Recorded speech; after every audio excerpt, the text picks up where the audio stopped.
રાજકોટ અગ્નિકાંડની ઘટના પછી સુરેન્દ્રનગર જિલ્લામાં પ્રશાસન સફાળું જાગ્યું। સુરેન્દ્રનગર ધ્રાંગધ્રા લીંબડીમાં ફાયર સેફટીની ઝુંબેશ હેઠળ 70 એકમોમાં તપાસ કરવામાં આવી, જેમાં 65 જેટલા એકમોમાં ફાયર સેફટી અંગેની નોટિસ ફટકારાઈ છે।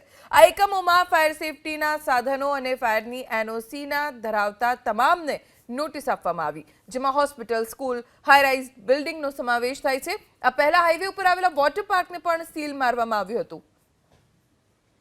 સુરેન્દ્રનગર ધ્રાંગધ્રા લીંબડીમાં ફાયર સેફટીને લઈને ચેકિંગ, રાજ્યભરમાં સીલિંગની કાર્યવાહી થઈ રહી છે। જ્યાં જ્યાં પણ નિયમ મુજબ જોગવાઈ નથી કરવામાં આવી, ફાયર સેફટીના સાધનો નથી અથવા તો પતરાના શેડ ગેરકાયદે બનાવીને ત્યાં શાળા હોસ્પિટલ ચલાવવામાં આવી રહી છે, તો આવા તમામ એકમો, શાળા, હોસ્પિટલ જેને નોટિસ આપવામાં આવી રહી છે, 70 માંથી 65 એકમોને ફાયર સેફટીની નોટિસ આપવામાં આવી છે, તો કેટલાકને સીલ પર મારી દેવામાં આવ્યું છે। હાઈવે ઉપર આવેલા વોટર પાર્કને પણ થોડા દિવસ પહેલા સીલ કરવામાં આવ્યું હતું, કારણ કે અહીંયા ગેરકાયદે બાંધકામ હતું।